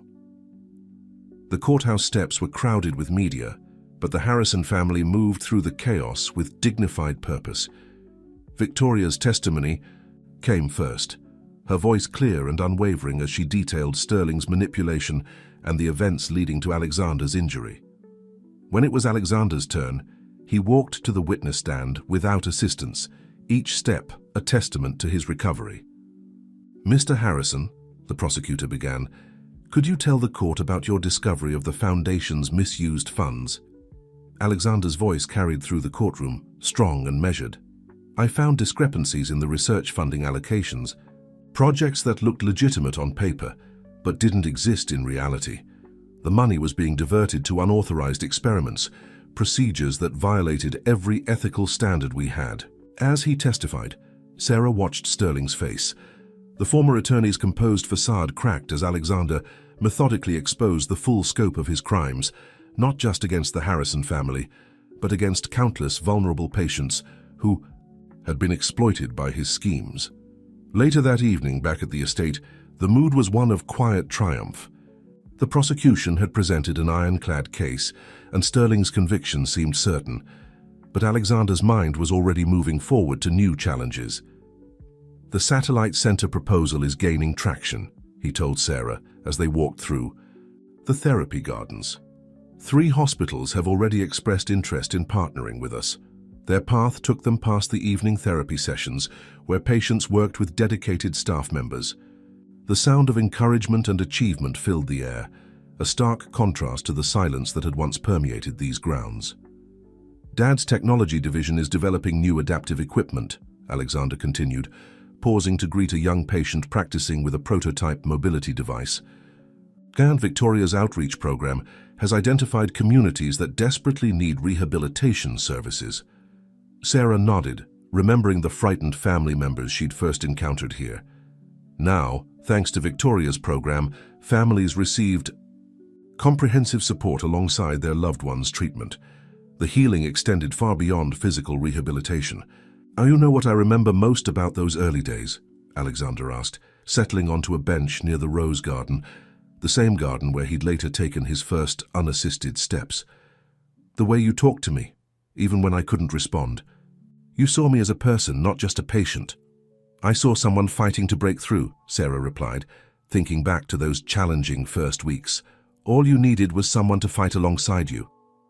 Their conversation was interrupted by excited barking as Max bounded over, followed by a group of therapy dogs in training. The program had expanded significantly, with specially trained animals now helping patients overcome physical and emotional challenges. Speaking of fighting, Alexander's expression turned thoughtful. I've been working on something new, a foundation scholarship program for medical students interested in rehabilitation therapy. We could train the next generation of professionals who understand that recovery is about more than just physical healing. The sound of hooves drew their attention to the riding arena, where Collins was working with Thunder and a new therapy horse, a gentle mare named Hope. The equine therapy program had become one of their most successful initiatives, helping patients rebuild strength and confidence. Life has a funny way of coming full circle, Alexander mused, watching a young rider mirror his own journey from wheelchair to saddle. Everything Sterling did to try to silence the truth, it ended up creating something extraordinary instead. Sarah looked around at the thriving rehabilitation center, at the patients working towards recovery, the families supporting each other, the staff dedicated to their mission. Sometimes the worst moments in our lives lead us to our greatest purpose. That's exactly what I want to show others, Alexander said, standing with the fluid motion that had once seemed impossible, that there's always hope, always a way forward, if you just have the right support and believe in possibilities. As the sun set over the Harrison estate, casting a warm glow over the grounds, Sarah reflected on how far they'd all come. The silent mansion had transformed into a place of healing and hope, its corridors now filled with the sounds of recovery and renewal. But more than that, it had become a testament to the power of human resilience and the transformative nature of compassionate care. A gentle evening breeze carried the scent of roses, the same roses that Victoria now used in horticultural therapy sessions.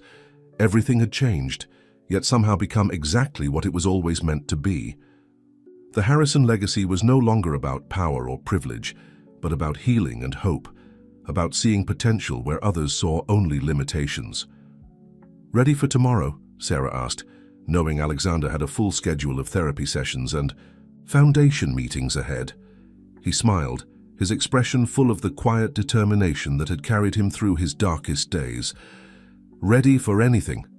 After all, we're just getting started." 18 months after Alexander's awakening, the Harrison Rehabilitation Center hosted its first international medical conference. The grand ballroom, once reserved for elite social gatherings, now buzzed with healthcare professionals from around the world, eager to learn about the innovative approaches that had produced such remarkable results. Alexander stood at the podium, his posture confident and natural, no sign of the cane he'd used just months before. Sarah watched from the side of the stage, remembering the long journey that had brought them to this moment. "Welcome to our home," Alexander began, his voice strong and clear. "I say home because that's what this place has become. Not just for my family, but for everyone who comes here seeking healing and hope." The audience included former patients and their families, many of whom had returned to share their stories. Among them sat a young artist who had regained the use of her hands, a former athlete now teaching adaptive sports, and countless others whose lives had been touched by the center's work. 2 years ago, Alexander continued, this was a very different place, a place of silence and secrets. Today we're going to share with you not just our medical protocols, but our fundamental belief that healing happens best when we treat the whole person, not just their condition.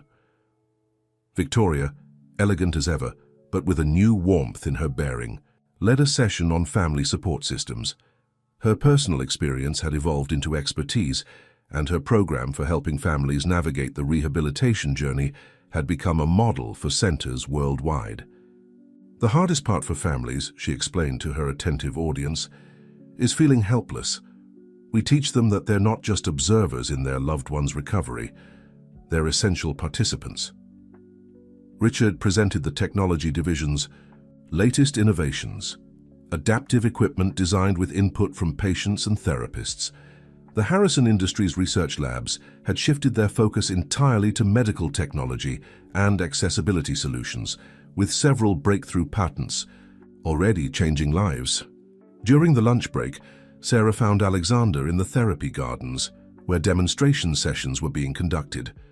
He was watching Collins work with a group of rehabilitation professionals, teaching them the basics of equine therapy. "Remember, when this was all just a dream?" he asked as she approached. "Back when I could barely lift my head and you were the only one who believed I might wake up." Sarah smiled, thinking of those early days. "You were always awake inside. You just needed someone to notice. And now look," he gestured to where Thunder was gently helping a patient with balance exercises. "We're teaching others to notice too, to see potential where others see limitations." The afternoon sessions focused on their integrated therapy approach. Dr. Chen presented the neurological research that supported their methods, while Elena and her team demonstrated the importance of creating a supportive community environment. "The healing doesn't stop at the therapy room door," Elena explained, her natural warmth drawing in her audience. "It continues in every interaction, every moment of connection." As the day progressed, Sarah led a workshop on their early intervention protocols. She shared the signs she'd first noticed in Alexander's case, teaching others to recognize and respond to subtle indicators of awareness in seemingly unresponsive patients. "Sometimes," she told the gathered professionals, "the biggest breakthroughs come from simply refusing to accept limitations as final. Every patient has their own way of communicating. Our job is to learn their language." The evening culminated in a dinner celebration in the gardens. Tables were set up among the therapeutic plants and accessible pathways, creating an atmosphere that balanced professional excellence with personal warmth. Current patients mingled with conference attendees, sharing their experiences firsthand. Victoria had arranged for some of their younger patients to provide the entertainment, a music therapy group that had formed spontaneously during their rehabilitation sessions. Their performance, while not technically perfect, demonstrated the essence of their approach to healing: courage, support, and joy in progress. "You know what the best part is?" Alexander said to Sarah as they watched a young pianist who had relearned to play after a stroke. "Every person here tonight will take these ideas back to their own communities. The ripples will keep spreading." The conference had attracted attention from major medical institutions and humanitarian organizations. Proposals for partnerships and satellite centers were pouring in, along with offers to fund research and training programs. "We're going to need to expand the training program," Sarah noted, reviewing the list of interested institutions. "There's already a waiting list for the next certification course." Alexander nodded, his expression thoughtful. "I've been thinking about that. What if we created a teaching hospital, not just for medical professionals, but for everyone involved? In rehabilitation, therapists, counselors, support staff, a place where they could learn our holistic approach firsthand." The idea was ambitious, but then Sarah reflected, everything about the Harrison Rehabilitation Center had started as an ambitious idea. From those first tentative attempts to reach Alexander to the thriving international center they'd become, every step had seemed impossible until it was achieved. As the evening wound down, a group of patients surprised Alexander with a special presentation. They'd created a video documenting their journeys, interweaving their stories with the center's evolution. The final message was clear. What had begun as one person's fight for recovery had grown into a movement, touching countless lives and changing the face of rehabilitation medicine. Looking around at the gathered community, patients, families, medical professionals, and staff all united in purpose, Sarah realized that the true healing power of the center wasn't just in its medical protocols or innovative therapies.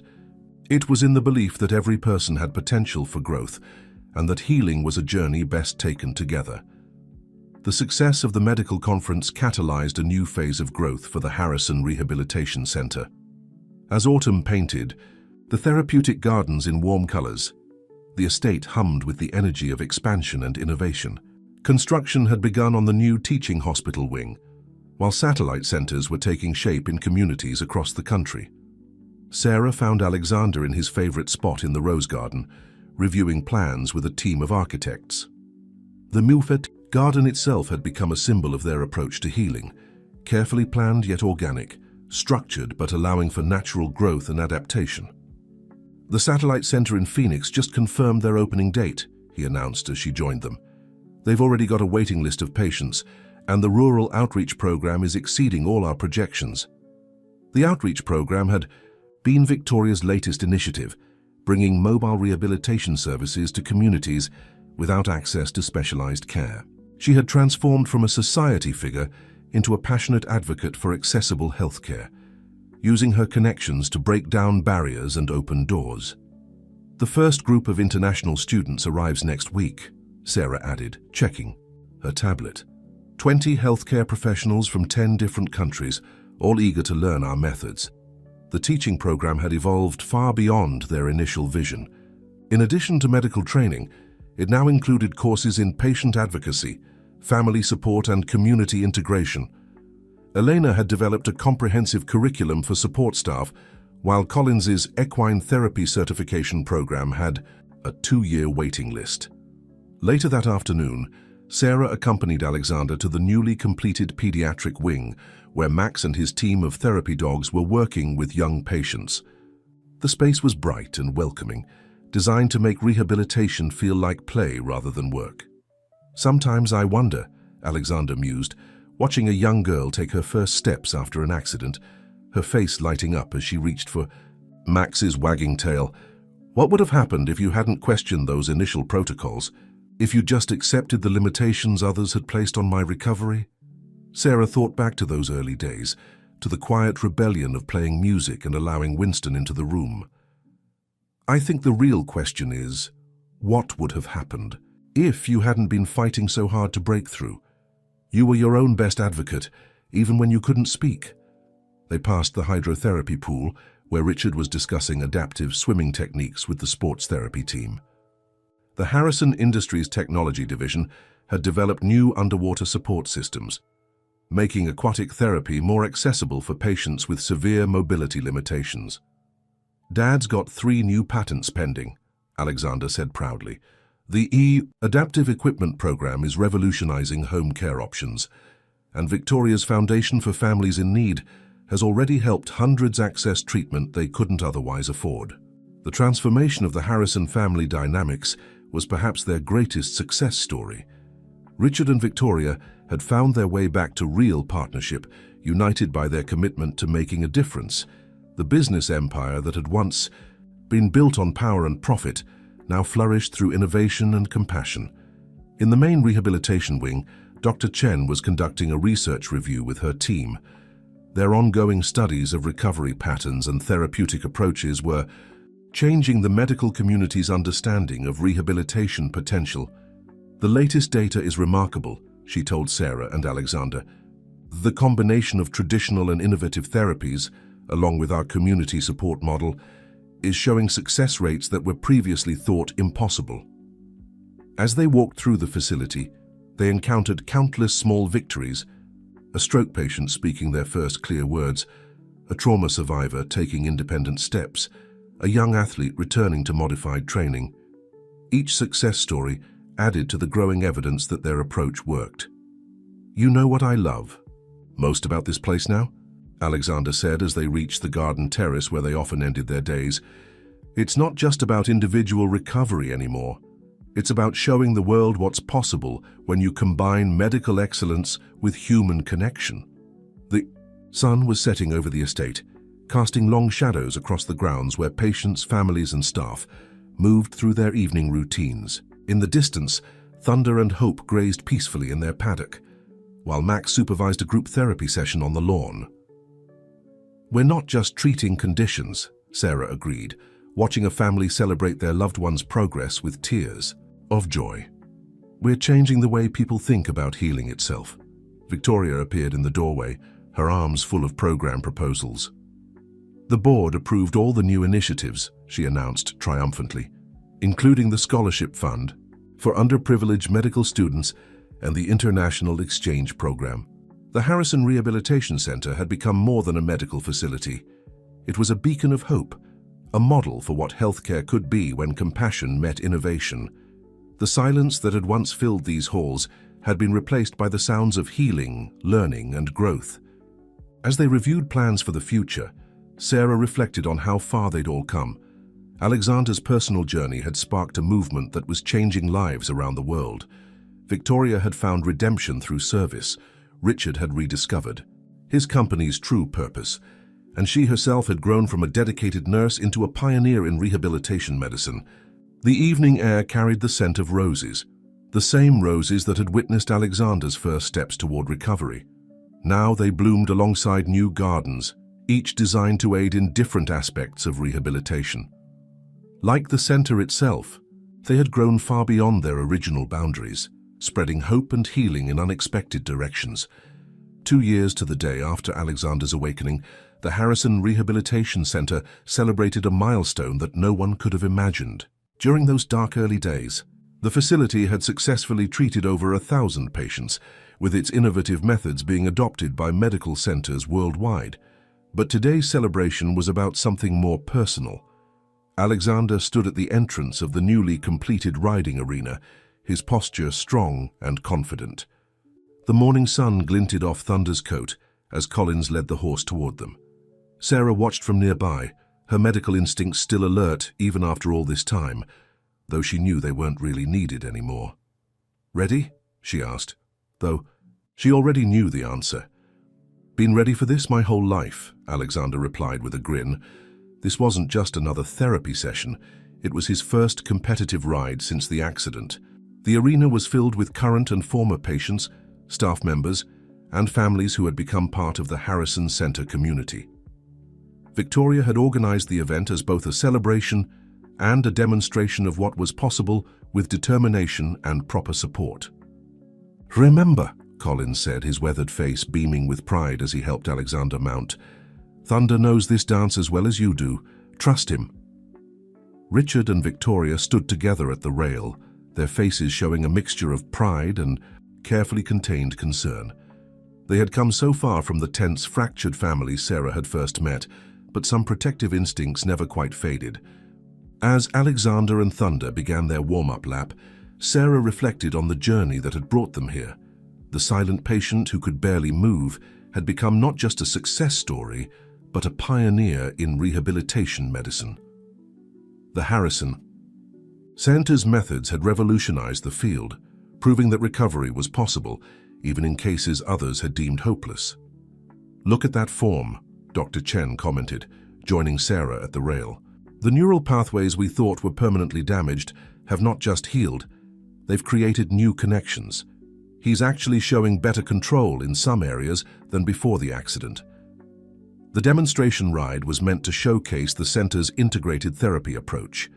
Alexander and Thunder moved through a series of increasingly complex maneuvers, each one demonstrating the remarkable coordination between rider and horse that had been rebuilt through months of dedicated work. In the stands, a group of current patients watched with rapt attention.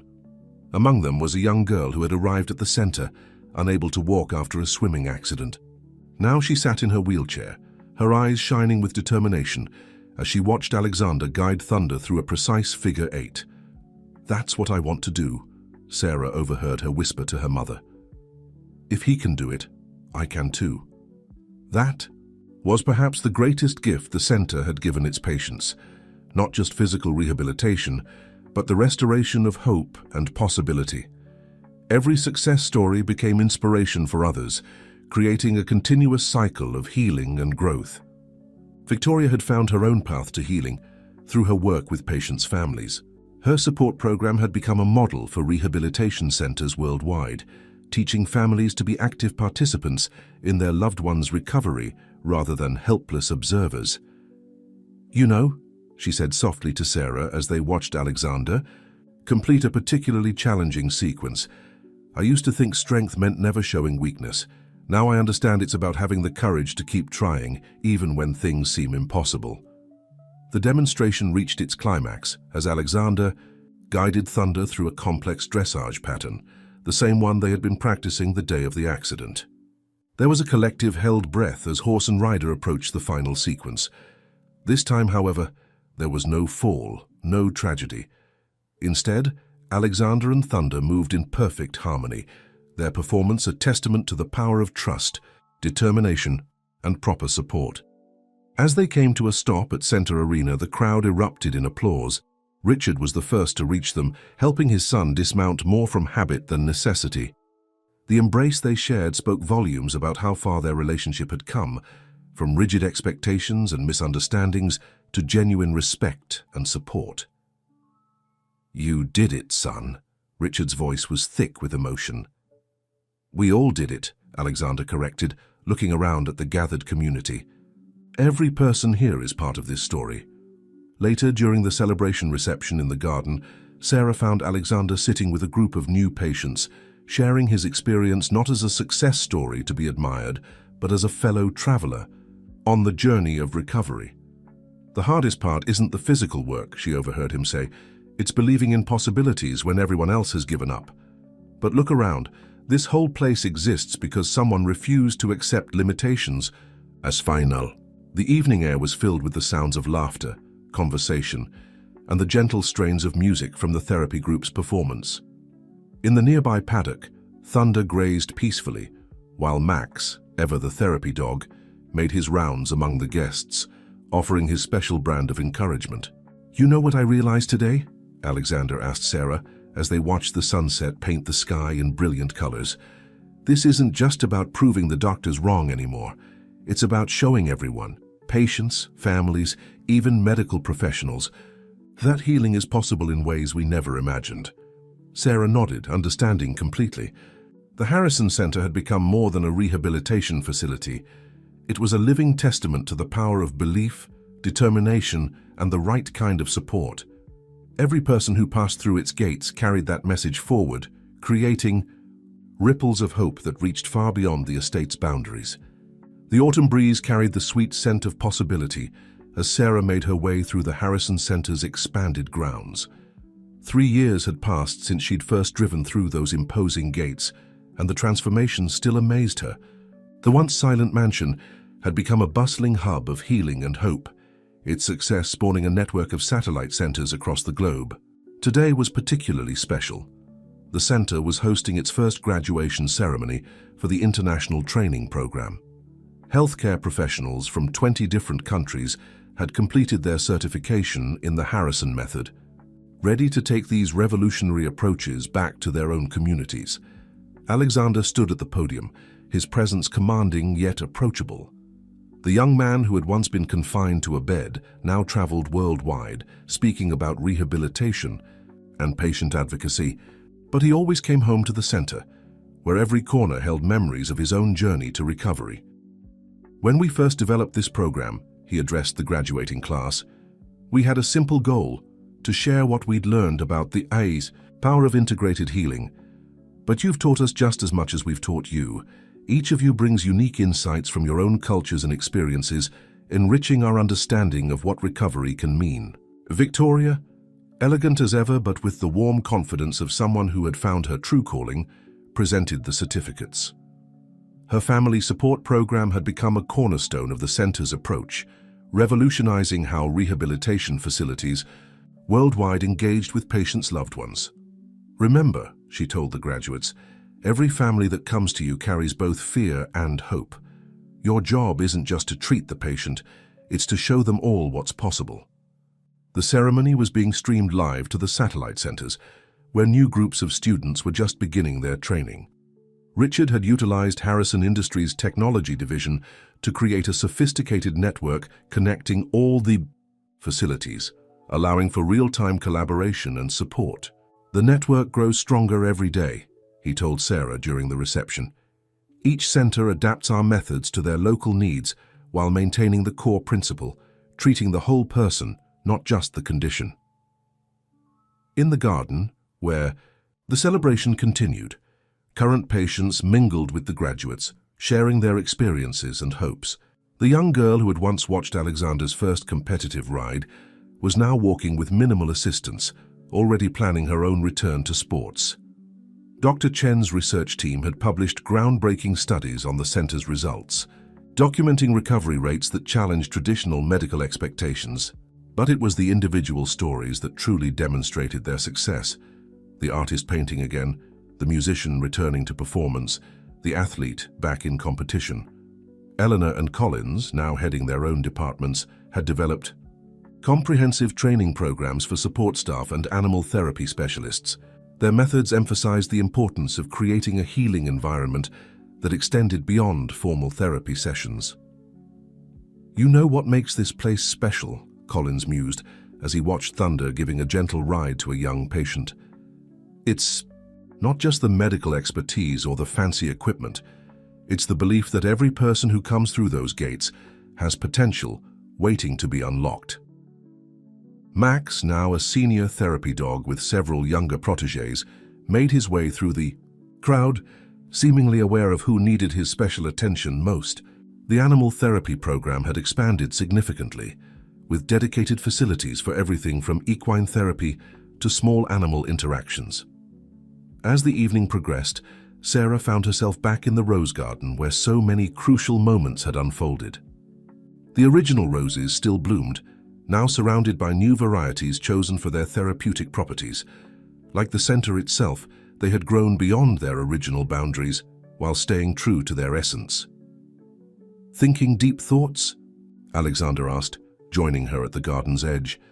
His movement was so natural now that few would guess the journey he'd traveled. "Just remembering," she replied. "That first day when everyone thought you were lost in silence. And you heard me anyway," he finished. "You know, I've been thinking about the next phase for the center." Sarah smiled, recognizing his tone. "Another big idea. The biggest yet," he grinned. "We've proven that recovery is possible even in cases others consider hopeless. We've trained professionals to implement our methods. But what if we could reach even further? What if we could change the entire approach to rehabilitation medicine?" The sunset painted the sky in brilliant colors as they discussed his vision, a complete reimagining of how society approached healing and recovery. The Harrison Center had already changed countless lives, but Alexander saw it as just the beginning. "Every person who leaves here carries a piece of our story," he said, watching the graduates and their families enjoying the evening.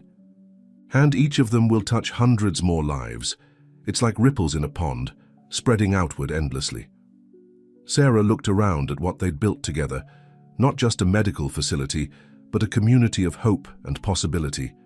The silence that had once filled these halls had been replaced by the sounds of healing, learning, and growth. "You know what the best part is?" Alexander added softly. "Every success story here started the same way, with someone believing in possibilities when others saw only limitations. Just like you did with me." As the celebration continued around them, Sarah realized that their work had created something far more powerful than a rehabilitation center. They had built a place where hope was not just an emotion, but a tangible force, where healing touched not just bodies, but spirits, and where every ending was really just a new beginning. 5 years had passed since the Harrison Rehabilitation Center first opened its doors, and the changes it had sparked in the medical world were nothing short of revolutionary. On this particular morning, Sarah stood in the center's newly completed auditorium, watching as Alexander prepared to address the United Nations Global Health Summit via satellite. The auditorium was filled with medical professionals, patients, and families from around the world. The Harrison method had become internationally renowned, with success stories spanning continents and cultures. But for Sarah, the most powerful testament to their work sat in the front row, the very first group of patients who had trusted in their approach when it was still just an ambitious dream.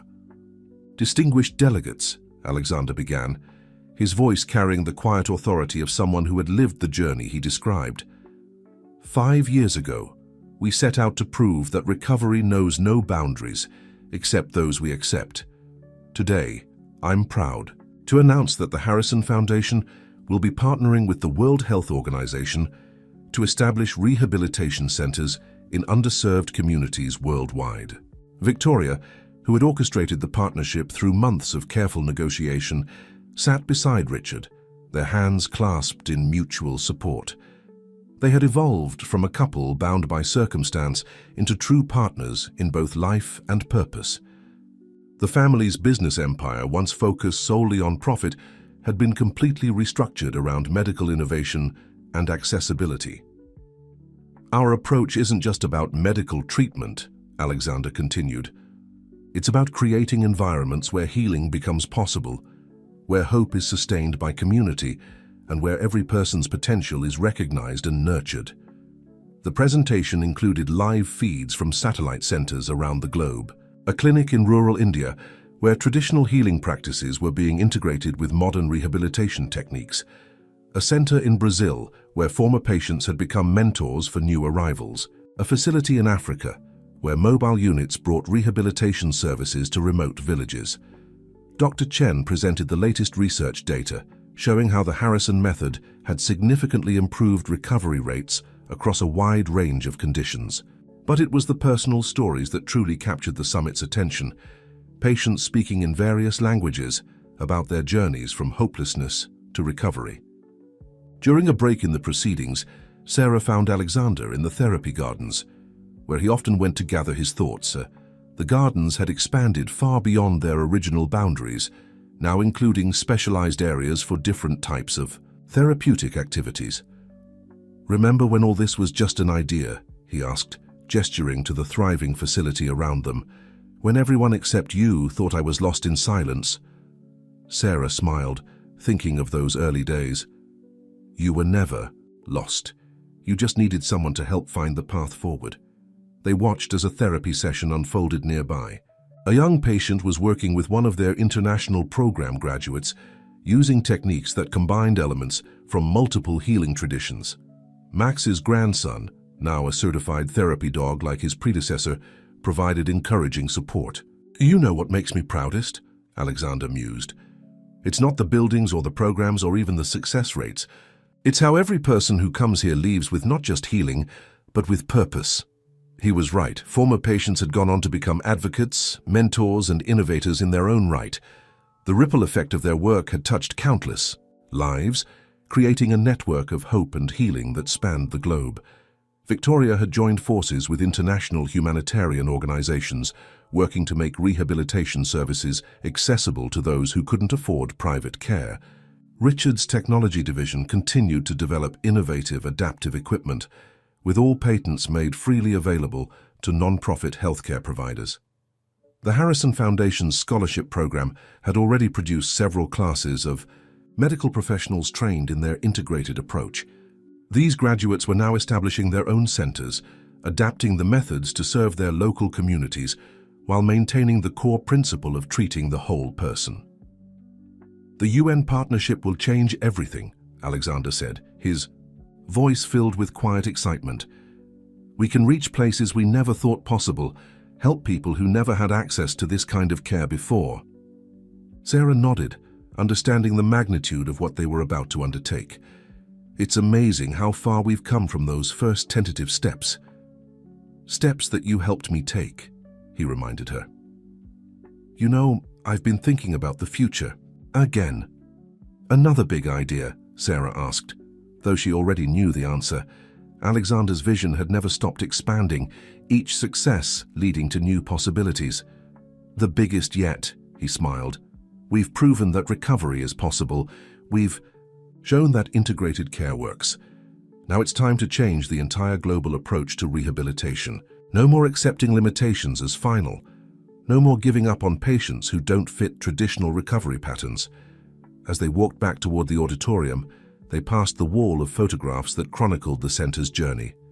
The images told a story of transformation, not just of patients regaining abilities, but of an entire community learning to see possibility where others saw only limitations. "Every person who comes through those gates carries a piece of our story forward," Alexander said, pausing to greet a group of new patients. "And each of them adds their own chapter to it. That's how real change happens. One person, one story, one moment of hope at a time." The afternoon session was about to begin, and the auditorium was filling with people from all walks of life, united by their commitment to making rehabilitation care accessible to all. As Sarah took her seat, she reflected on how their work had grown from a single act of believing in possibility into a global movement for change. The silence that had once filled the Harrison mansion had been transformed into a symphony of healing, hope, and possibility. And this, she realized, was just the beginning of an even greater story. 10 years had passed since Sarah Matthews first drove through the gates of the Harrison mansion, and on this bright spring morning, she stood in the same spot where her journey had begun. The imposing iron gates were still there, but now they stood permanently open, a symbol of the welcome extended to all who sought healing within. The Harrison Rehabilitation Center had grown beyond anyone's wildest dreams, its methods and philosophy, adopted by facilities around the world. But it was here, on these grounds, that the most powerful transformations had taken place, not just in the lives of patients, but in the very understanding of what healing could mean. Alexander, now a globally recognized advocate for rehabilitation medicine, was preparing to host a very special event. The center was celebrating its 10th anniversary with a gathering that would bring together patients, families, and medical professionals from around the world. "Hard to believe it's been 10 years, he said, joining Sarah on the front steps. His movement was so natural now that few would guess the journey he'd traveled. "Sometimes I still expect to wake up in that silent room." "But you never gave up," Sarah reminded him.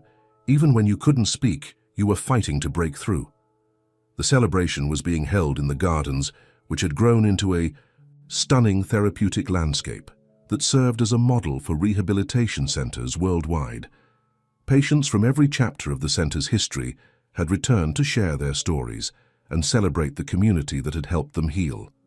Victoria, who had transformed from a distant stepmother into a passionate advocate for patient families, was greeting arrivals with genuine warmth. Her family support program had become a standard component of rehabilitation care implemented in centers across the globe. "You know what I've learned in these 10 years?" she confided to Sarah. "True healing isn't just about the patient, it's about healing relationships, communities, even our understanding of what's possible." Richard, his business acumen now fully aligned with his heart, had used the Harrison Industries' resources to make advanced rehabilitation technology accessible to those who needed it most. The company's non-profit division supplied equipment to centers in underserved communities, while their research team continued to develop innovative solutions for rehabilitation challenges. "We're not just changing lives anymore," he said, watching a demonstration of their latest adaptive technology. "We're changing the very foundation of how society approaches healing and recovery." The day's events included presentations from their satellite centers around the world. Through live video feeds, they witnessed the impact of their work in different cultures and contexts. A center in Japan incorporating traditional healing practices, a facility in Kenya using mobile units to reach remote villages, a program in Brazil where former patients mentored those just beginning their recovery journeys. Dr. Chen, whose research had helped validate their methods scientifically, presented the latest data showing the long-term success of their integrated approach. But it was the personal stories that truly captured the essence of their achievement. A young artist who had regained the use of her hands now taught art therapy to other patients. A former professional athlete who had been told he would never walk again now coached adaptive sports. Countless others who had found not just recovery, but new purpose through their experiences at the center. The Harrison Foundation's teaching program had grown into a full-fledged medical academy, training the next generation of rehabilitation specialists in their holistic approach.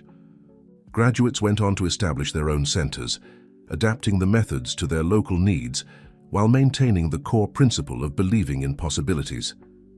Elena and Collins, now directors of their respective departments, had developed comprehensive training programs that were being implemented worldwide. The integration of support staff and animal therapy into the rehabilitation process had become a standard practice, recognized for its crucial role in patient recovery. As the day progressed, Sarah found herself back in the rose garden, where so many pivotal moments had occurred.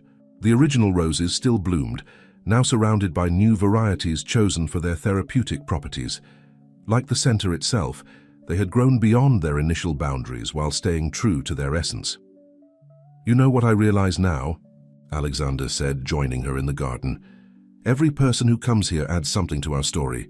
Every success, Every breakthrough, every moment of hope becomes part of something bigger. The celebration culminated in an evening ceremony where patients from throughout the center's history shared their stories. Each narrative was unique, yet they all echoed with the same theme: the power of believing in possibilities when others saw only limitations.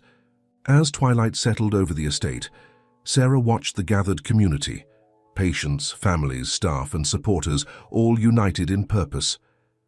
The silence that had once filled these halls had been transformed into a symphony of healing, hope, and endless possibility. 10 years ago, Alexander addressed the crowd, his voice carrying the weight of experience and the lightness of joy. This place was defined by silence and limitations.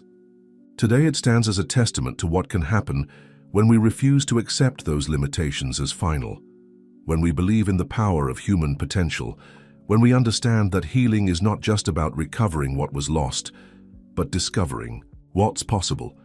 The evening ended with a candlelight ceremony, each flame representing a life touched by the center's work.